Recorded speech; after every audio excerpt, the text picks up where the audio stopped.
नमस्कार मित्रों, आज हम बहुत खुशकिस्मत हैं कि हमारे साथ एक मिलिट्री लीडर हैं जिन्होंने कोई 36 साल भारतीय सेना को सर्विस दी है और 1962 का वॉर हो, 65 का वॉर हो, 71 का वॉर हो, सारे युद्धों में सक्रिय हिस्सा लिया है, आगे बढ़कर लड़ाई लड़ी है और इसके साथ नॉर्थ ईस्ट की सारी इंसर्जेंसीज में भी हिस्सा लिया है।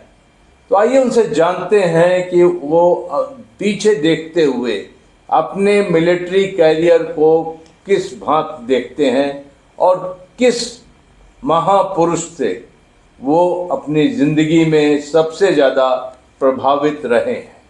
सर, आपका स्वागत है। Thank you. और मैं चाहूँगा कि आप ये बताएं कि आपके ज़िंदगी में ऐसे कौन से महापुरुष हुए हैं जिनसे आप सबसे ज़्यादा प्रभावित हुए। धन्यवाद। मेरी ज़िंदगी में सबसे ज़्यादा जिन्होंने मुझे प्रभावित किया है और जिनके पाए कदमों पर या उनके आदर्शों पर मैं चलता हूँ, वो हैं सबसे पहले गुरु गोविंद सिंह जी, हमारे 10वें गुरु। ओके। महान योद्धा, महान फिलोसोफर, महान लीडर, महान गुरु थे। दूसरे थे अभी रिसेंट टाइम्स में नेताजी सुभाष चंद्र बोस। उनका जैसा फ्रीडम फाइटर, लीडर, इंसान, आदमी बहुत कम, सुभाष जैसे भगत सिंह, करतार सिंह सराभा और ऐसे। नेताजी सुभाष मुझे सौभाग्य प्राप्त हुआ मलाया में ड्यूरिंग बचपन। मेरा बचपना कोलमपुर मलाया में बीता 1938 से 1946 तक। ये सेकेंड वर्ल्ड वॉर भी आ गई इतनी देर में, इतने इस दौरान में। 1943 में हम स्कूल में पढ़ते थे तो नेताजी विजिट किए कोलमपुर में और हमारे हेडमास्टर ने कहा कि 7 बच्चे नेताजी का स्वागत करेंगे वंदे मातरम गाकर। तो हमने प्रैक्टिस की। जब नेताजी आए यूनिफॉर्म में, बड़ा ज़बरदस्त पर्सनैलिटी, और हम बच्चे बड़े उनसे प्रभावित हो गए और ख़ासकर मैं। और हमने जब गाना गाया ये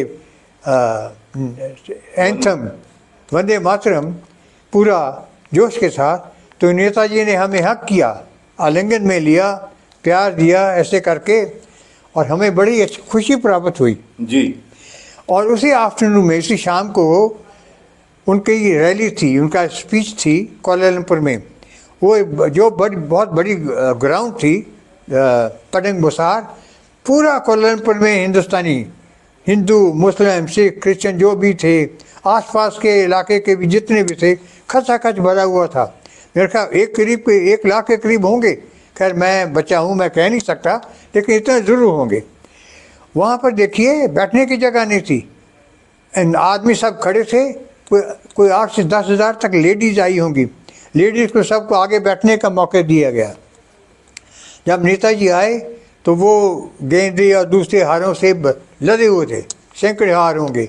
तो जो कोऑर्डिनेटर था उसने बताया कि हम फंड इकट्ठा कर रहे हैं। एक हार $5,000 में गया, छोटा हार, बड़ा हार $20,000 हज़ार में। इतनी जज्बा, इतना जोश था सारे लोगों में। तो जो नेताजी के ऊपर हार चढ़ाए गए थे वो नीलाम हो गए। ओह वंडरफुल। उसके बाद क्या हुआ, जो कोऑर्डिनेटर था कहता है भी अभी और फंड चाहिए, इतना काफ़ी नहीं है। कमाल हो गया। मैं डायस के बिल्कुल नज़दीक था, 6 फुट होगा या 8-10 फुट होगा। देखा 6 टोकरियाँ लगी थी बड़ी बड़ी केन की, और लेडीज ने उठ के अपने जो बैंगल्स, अपने हार, अपने बुंदे, कान के, सब वहाँ उनके भर दिए, वो जो बास्केट थी।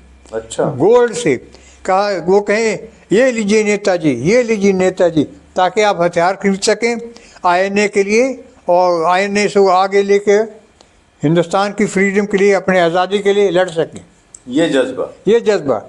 और फिर अगले साल फिर आए नेताजी। उस वक्त फिर मैंने जब देखा फिर रैली में, उस वक्त मैंने तहिया कर लिया कि मैं जब बड़ा होऊंगा हिंदुस्तान जाऊंगा और हिंदुस्तान की आर्मी में भर्ती होकर, कमीशन लेकर, और हिंदुस्तान की सेवा करूंगा। और मैं ऐसे ही किया। जिंदगी में आपके जिंदगी में ये मोड़ बहुत पहले आया जबकि आपने ऐसा फैसला लिया और आपने वो करके दिखाया। जी और आपकी जिंदगी की कहानी भी काफ़ी संघर्ष से भरी रही है, जी। लेकिन आपने अपना हिम्मत नहीं छोड़ा और ये किया सर। इन्हीं दो नेताओं की वजह से Absolute। इतनी इंस्पिरेशन मुझे मिलती रही। और जब वो 14 दिन की चल रहे थे, भूख से बिल्कुल तकरीबन बेहाल थे, मरने के लायक थे, करीब थे, फिर भी हिम्मत नहीं हारी। Absolutely sir. सर आपका बहुत शुक्रिया कि आपने अपनी ज़िंदगी के बारे में बताया और नेताजी की ज़िंदगी के अनछुए पहलू के बारे में बताया। उसी वंदे मातरम के लिए आज हमारे जहाँ झगड़े होते हैं, जिसको आपने वहाँ पर सन 46 में गाया था, 43 में गाया था। जी। ये है, या वक्त बदल गया है। और बहुत जोशीला वो एंथम है, बड़ा अच्छा है। जी हाँ।